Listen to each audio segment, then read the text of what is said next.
Hello and welcome to another episode of the So Here For It podcast. My name is Amy Mingin, and today we are talking all about metabolic red flags.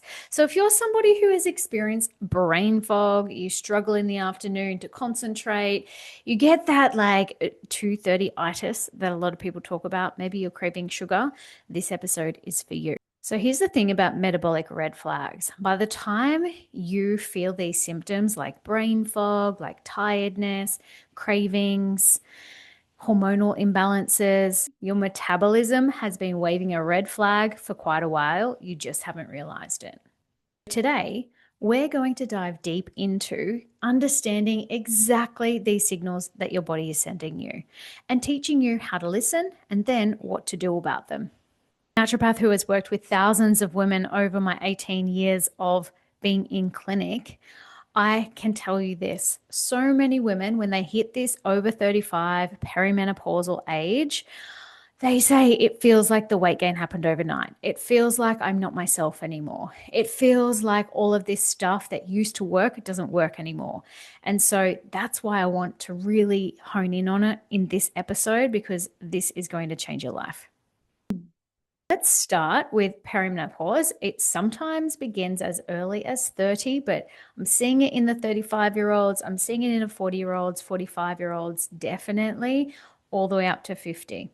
And what I know for sure is this. Your estrogen tends to have peaks and troughs more regularly than previous decades. And what does this mean? This means that your ability to concentrate, your ability to hold muscle, your ability to have insulin sensitivity goes all the way down. Estrogen goes alongside both neurological things, so our nervous system, but it's also very much in a woman's body related to your metabolic rate. Studies from the Journal of Endocrinology and Metabolism have shown that a woman's change in menstrual cycle, change in estrogen, change in progesterone in those perimenopausal years has not only a hormonal effect, but also a neurological effect. And that's why some of the symptoms that some of these women feel, you might be feeling, they become so sudden. And it's very easy to put that down to, oh, maybe it's a bit of PMS. Oh, maybe I'm having just like a little bit of something because I ate something weird. Or maybe it's because I wasn't sleeping so well.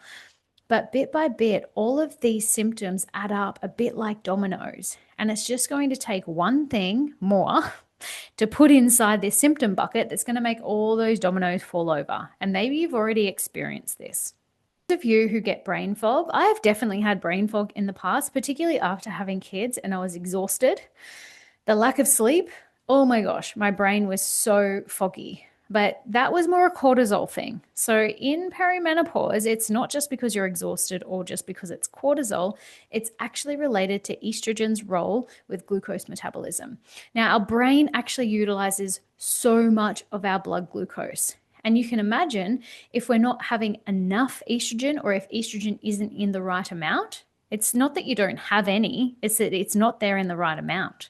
So you think in that luteal phase, this is where a lot of women, after your peak of estrogen at ovulation, after that in your luteal phase for that 2 weeks, a lot of women get symptomatic if their estrogen is a bit low or not in the right form. And the sorts of symptoms around brain fog is directly linked to this glucose being able to go into the brain. Relate this to insulin.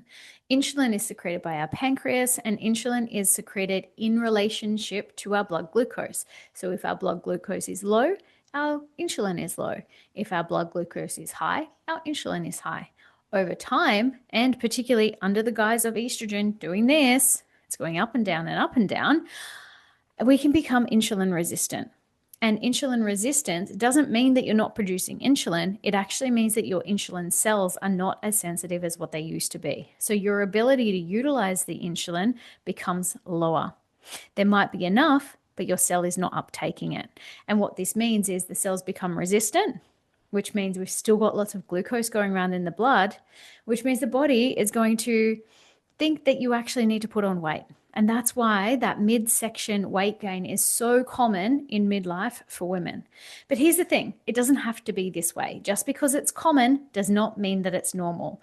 It's common because a lot of women don't know what to do. It's common because a lot of doctors say it's normal. But I'm here to tell you there are things that you can do right now within this episode that are going to change your life. And you don't have to put up with that middle age spread like they all say that you do. What's really, really important about insulin resistance is that you actually get it tested, not just go by your body signs, because some people will think that they've got adrenal fatigue. Some people will think that they've got low estrogen. Some people think that they've got estrogen dominance. Some people think they've got progesterone dominance. There's so many different things that they say that they have. But the most important thing that you can do is actually get these things tested. Now, what's really important is that you get them tested on the right day of the month, always fasted. If for estrogen, you have it done on the second day of your cycle, so second day of your bleed. Why do you do it then? Because it's actually when estrogen should be low. And if estrogen's actually high, you will see it. You'll see it in those blood tests. To test progesterone 5 days after ovulation. Really, really important. We need to see that you're actually ovulating to see if you're actually producing progesterone. It's very, very common that as women go through perimenopause, they have some what we call anovulatory cycles, meaning they're not ovulating every single month. And to test your insulin, that's very easy. You can ask for a fasted insulin test. It's not just about your blood glucose fasted. In fact, insulin can be sitting in the background really high and your glucose look absolutely normal on a blood test. So it is a silent one. You normally in Australia, you have to pay for that one. It might set you back about $60, but it is so worth the money to find out. You ideally want your number to be under 6. Anything above 6, even though it's not out of range, anything above 6 is insulin resistance. There is also another marker, HbA1c. You want that as close to 5 or lower. And a lot of women, when they start getting insulin resistant, they're sitting about 5.6, 5.7, 5.8, still within range, but not ideal range. So I want to let you know those numbers because you can become so much more empowered about it. And if you need a hand, I offer blood testing analysis. You can send me through a message on social media and we can chat about it. Let's talk about carbs for a minute. I like to use carb cycling, not cutting carbs completely, although there are times and places where it really is necessary and it really works. So, of course, take this with a grain of salt for those people who already know how many carbs you can eat. But for those of you who don't know, usually you're probably overeating them. And I say this with love, you're probably overdoing carbs and you're probably overdoing fats and you're probably underdoing protein. Now, when I talk protein, I'm not saying eat protein bars or protein powders. I'm saying actually eat real food. Because out there, protein is being added to everything. A bit like low fat in the 90s, protein is the new fad that's out there as far as marketing is concerned. It's not always the best quality food. It's often processed and manufactured, and I actually really want you to have real food. So it's not difficult to create really, really healthy and substantial meals, particularly basing it around protein, and that's going to keep you fuller for longer. And you know those drugs that they're giving, Ozempic, Mounjaro, GLP-1s, they're known as? Protein is nature's GLP-1. A lot of people don't know that, but if you eat more protein, you're going to feel satiated, meaning it's going to have an actual off switch in your brain. It's going to switch the food noise off. A lot of people, that's what they struggle with when they're trying to lose weight is the food noise. Well, eat more protein, eat more fiber, hydrated. I digress. I go through all of this inside my Catalyst program, which we are on Black Friday right now. So if you don't already know about Catalyst, it is my signature program where women come in, usually they're over 35, they're looking to lose weight, they're looking to feel better, actually get sustainable health habits changed so they can become their healthiest self. It isn't just a diet, it isn't just exercise, it is actually a holistic program that changes your subconscious beliefs about yourself and your health. So that is Catalyst. If you want to come in, I've dropped the link into the show notes. Please help yourself to it. What about those people, those of you who tell me that after a meal you have to have something sweet? It's a really common thing. Again, I'm going to lean on protein. And I'm going to say if you've had enough protein, if you've chewed your food enough, and if you've had enough of the sour and the bitter taste, you actually don't end up craving sweets. So it's really important that the only sweet foods that you actually have via your fruits and vegetables. Thing that I want to talk about that's another metabolic red flag that I think that most people don't realize this. It's waking up really early in the morning. It's waking between 1 and 3 a.m. Really super common. Sometimes about 4 a.m. It's usually too early for most people. I don't know about you, but if I have to get up at 3 a.m. every day, I'm pretty darn tired by the end of the day. 5 a.m., perfect, but 3 a.m., too early. It's a sign of metabolic distress. It is a red flag to me. It is telling me that your cortisol is peaking too early and that your blood sugar is out of whack, that your insulin is out of whack. So if you're getting sleep disturbances, this is a big metabolic red flag. Again, we're going to lean on protein. Again, we're going to lean on fiber through your fruits and veggies. If you were to eat this way, I kid you not, women inside my program, they release 8 kilos in 8 weeks.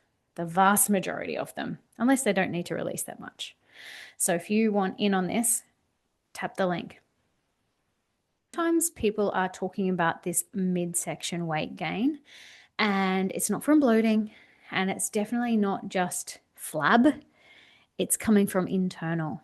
And this type of fat is actually the most resistant and is the most inflammatory, and it's called visceral fat. So if you've ever had a DEXA scan or an in-body scan, ones where it sends like the little waves through your body to test for hydration and lean body mass and your skeletal mass and fat mass, all of that, that will tell you about your visceral fat rating. And if you have come back high, so 10 is considered high, anything above 10, super high. Ideally, we want to be as close to 1 as possible. And if your visceral fat is lower, then you have a low risk of inflammatory disorders to do with cardiovascular system, to do with your brain, to do with metabolism. But the higher your visceral fat goes, the higher the amount of silent inflammation that's going on. And it's actually quite dangerous. Red flag I want to bring up today is to do with getting headaches and migraines. That is actually a metabolic signal. It's not just a magnesium thing. It's not just because you're tense, which it could be. But often, if you're over 35 and you're getting frequent headaches or migraines and it's related to your cycle sometimes, it definitely could be a metabolic sign. So it is so important for us to talk about getting that blood glucose regulated, getting your energy regulated, getting you exercising and more insulin and glucose sensitive. And there are so many ways to do this without having to even take a supplement. You can do this through food and very easy lifestyle changes. When I talk to people about changing their metabolism, it literally is to do with lifestyle. So most disease states are to do with your lifestyle. They don't start early in life. They don't create big symptoms early in life, but they've done studies, things like Alzheimer's, things like dementia, things like osteoporosis, things that are created in the 60s, 70s, and 80s. Once you move into those decades, people think just because they get a diagnosis then that that's when it's most prevalent, but it actually begins back in your 20s, 30s, and 40s. So if you're over 35 and you're wanting to prevent disease, you're wanting to prevent illness, and you want to actually have a better quality of life, it starts now. It starts with your lifestyle. It starts with taking full responsibility for your metabolic health. Regular doctor. Here's where I'm different to even a functional doctor, is I believe that you can heal yourself. I believe that once you get your food in the right place and your lifestyle in the right place, and of course your mindset and your subconscious patterns, you can heal yourself. It is a matter of putting the right things into your body. You don't need a pill, and you most certainly don't need all the various tests that people will try and say that you absolutely need in order to find out what's wrong with you. If you were to go and do these lifestyle changes and change your food that you're putting into your body, most of the time, if you got to like 95% of the time, if you could eat this particular way that I'm suggesting inside the Catalyst lifestyle, you would prevent a whole lot of illnesses. You would prevent things down the track, and you would have great lean body mass. You would have great vitality. You would sleep better. You would still have a libido, and you would have no brain fog. So if this sounds like you, to create your own non-negotiable list. What is that? What will be a non-negotiable every single day? What are the foods that you are going to eat? What is the hydration? What is the exercise you'll do? What are the mindset techniques that you're going to do? Who's going to be on your team in order to make sure that you do it? Because I'm not going to tell you to cut out whole big food groups. I'm not going to be extreme about this. And this is somewhat part of the problem. We grew up in a culture where it was all or nothing. It was extreme or it was all about treats, indulging. Go on, treat yourself. Well, no. Is that treat going to be worth it 20 years down the track if you keep having the treat? It's an occasional thing, right? Like back in the day, we used to only have cake when it was a celebration. Now people go and have cake every second day because those muffins at the cafe look so good, right? Time for us to change what is going on. Health is a habit. Health is the foundation of exactly where we want to be. But if you're not looking after your health now, how the heck are you going to do it later in life? Now is the time to act. Now is the time to look after yourself. We're starting to come towards the end of 2025.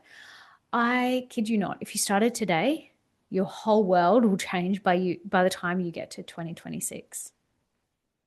For you today, I know for sure this is going to land with so many people. If you would love to, please rate and subscribe to this channel. It helps me reach more people just like you. And I look forward to speaking to you on the next episode. Thanks for joining.